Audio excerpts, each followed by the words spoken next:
ایک اور رائے ہے 12 خلفاء کے بارے میں، اور وہ کہتے ہیں کہ 12 خلفاء کی یہ حدیث حضرت مہدی کے آنے کے بعد چلے گی۔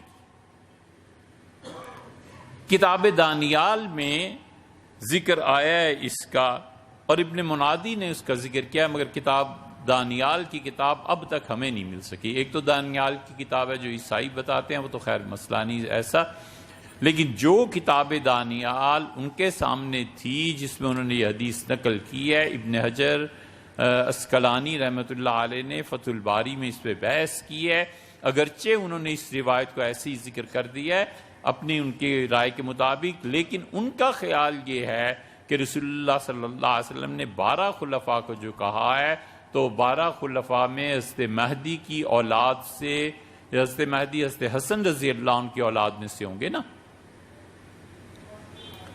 سیدنا علی رضی اللہ عنہ اپنے بیٹوں کو دیکھتے تھے اور حسن رضی اللہ عنہ کی طرف اشارہ کر کے فرماتے تھے کہ میرے اس بیٹے کی اولاد سے مہدی آئیں گے۔ یہ ہمارے نزدیک بھی حدیث میں آیا، اہل تشیع تو قائل ہی ہیں۔ وہ کہتے ہیں کہ حضور اقدس صلی اللہ علیہ وسلم کی اس پیشن گوئی کا مطلب یہ ہے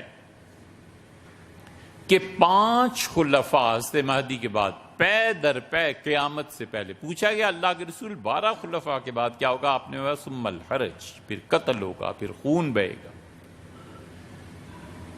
اسی لیے حدیث ہے، اس کو ڈاکٹر اسرار صاحب بہت اس حدیث کو پڑھتے تھے کہ تم پہ خلافت رہے گی، پھر ایسے ہوگا، پھر یہ دور آئے گا، پھر تم پہ جبر کی حکومت قائم ہوگی، فوج کی،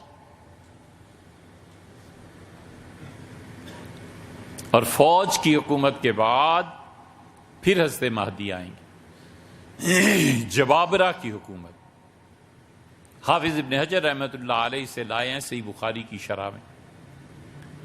تو سیدنا حسن رضی اللہ عنہ کے 5 نسلیں حضرت مہدی کے بعد سبط اکبر سیدنا حسن ابن علی رضی اللہ عنہ کی اولاد سے 5 خلفاء ہوں گے، پھر 6واں خلیفہ جو آئے گا وہ سیدنا حسین رضی اللہ عنہ سے آئے گا، اور 5 خلفاء مسلسل وہ گزریں گے، 5 اور 5 10 ہو گئے۔ پھر خلافت پلٹے گی، قیامت سے پہلے پہلے سیدنا حسن رضی اللہ عنہ کے اولاد میں پھر ایک خلیفہ ہوگا، اور پھر اس کے بعد دوسرا خلیفہ ہوگا۔ یہ جو حسن رضی اللہ عنہ کے اولاد کی طرف خلافت پلٹے گی، اس میں سے پہلے خلیفہ 40 سال اور دوسرے خلیفہ کی عمر 30 سال ہوگی۔ یہ 12 خلفاء پورے ہوتے۔ اس طرح سے یہ وہ آراء ہیں جو تاریخ میں متعدد جگہ پر آئی ہیں۔ ابن جوزی جیسا بڑا آدمی پھنس گیا ہے اس مقام پہ آ کے، اور ابن جوزی رحمت اللہ جیسا بڑا محدث نہیں واضح فرما سکے کہ وہ کیا کہنا چاہتے ہیں۔ انہوں نے بھی ادھر ادھر کے سہارے لیے۔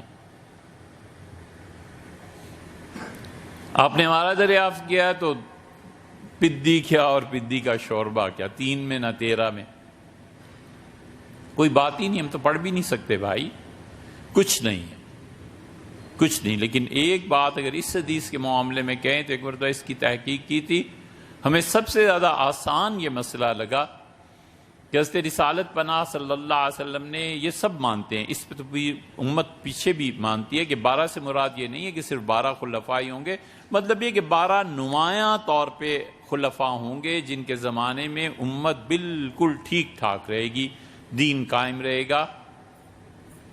ان 12 سے زیادہ ہو جائیں ہو سکتا ہے، یہ سب مانتے ہیں۔ اگلی بات جو تحقیق یا پڑھنے کے نتیجے میں سامنے آئی، ہمیں یہ آسان لگا کہ رسول اللہ صلی اللہ علیہ وسلم نے جن 12 خلفاء کو کہا ہے انہیں مختلف زمانوں میں مختلف افراد کو مان لیا جائے، بس۔